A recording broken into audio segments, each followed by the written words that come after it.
Hello again, prospective listeners, to another edition of our casual conversations that continue to spark interest across the industry. As always, these series are moderated by myself, Garrett Fisher, and brought to your office, living room, or wherever else you may be listening in this COVID world by the TAPI Young Professional Division. As always, these series try to focus on highlighting the necessity of skills deemed as soft in the workplace, with the occasional exploration outside of the professional umbrella to understand what habits can help formulate skills you may view as desirable. For any of our new listeners, we delve into the spider web of soft skills by taking this time to sit down with experienced professionals in the paper and allied industries that have really been recognized for their leadership skills. You will hear us discuss the path they took to their soft skills and management development, as well as how they manage their skill set outside of work. With members of the YP division moving into more leadership-focused roles in recent years, the millennial manager, as I like to call it, you'll hear me say it all the time on these, has never been so prominent in the workplace. We at the TAPI YP division hope that these discussions prove useful to you and give you the confidence to finally apply for that management role you've been holding out because you didn't know how to lead.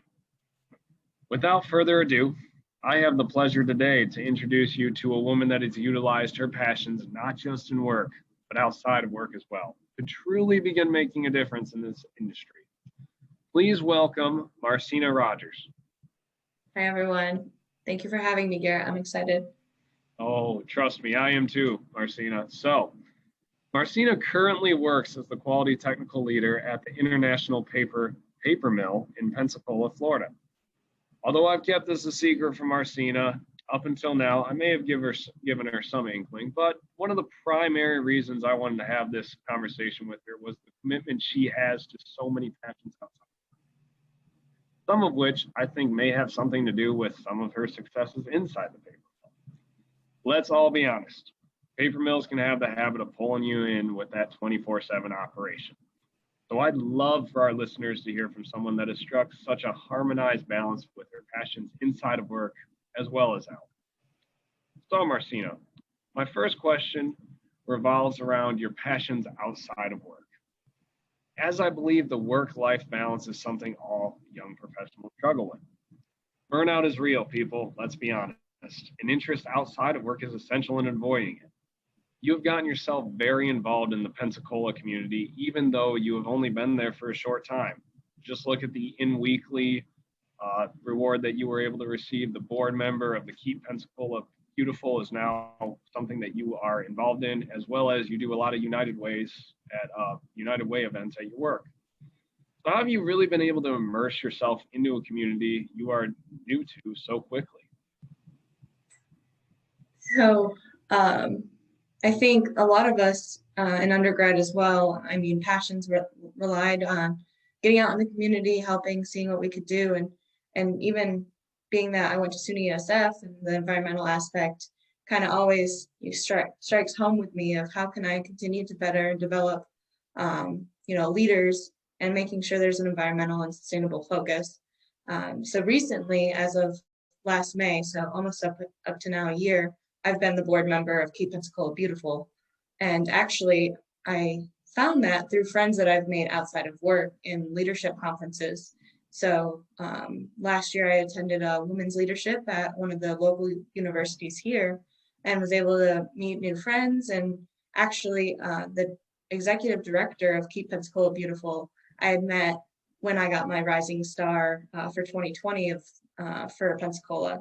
And she was like, hey, I really need more board members. Are you interested? And I was like, oh, of course. I would love that experience to gain some more understanding of the business side.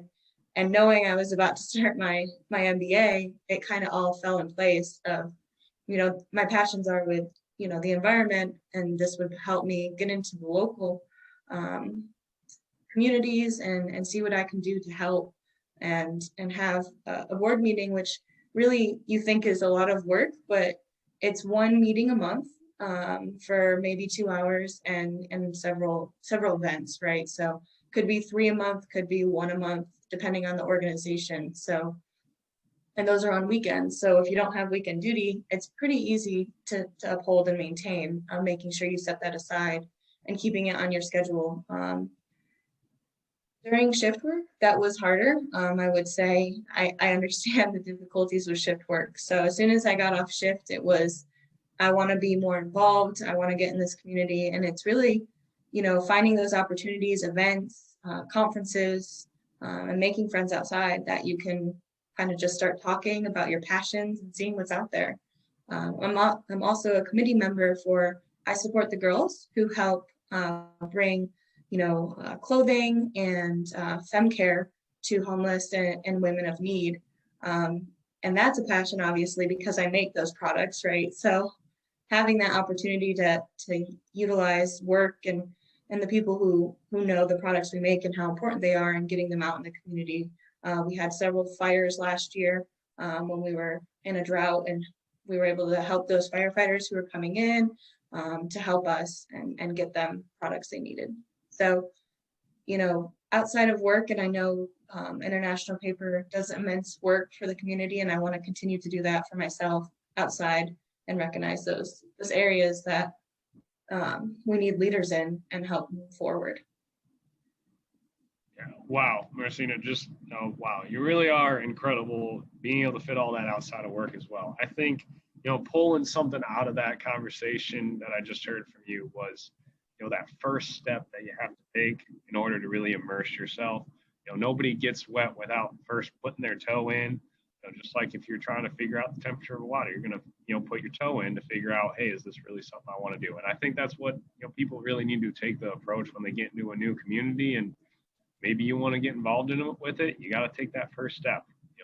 I kind of had a very similar experience getting back involved with Tappy. I just felt like, man, they've done a lot for me in my professional career, and I wanted to try and give back as much as I could. And I reached out. I took that first step, and now here we are about a year later, and now I'm doing these perspective interviews. So you never really know where it's going to take you. And the great part about you is you have that passion and that drive that I think really, you might be putting a toe into the water, but that passion is going to put the foot on the gas and the accelerator and really drive you forward. So I appreciate the thoughts, Marcina. Yeah.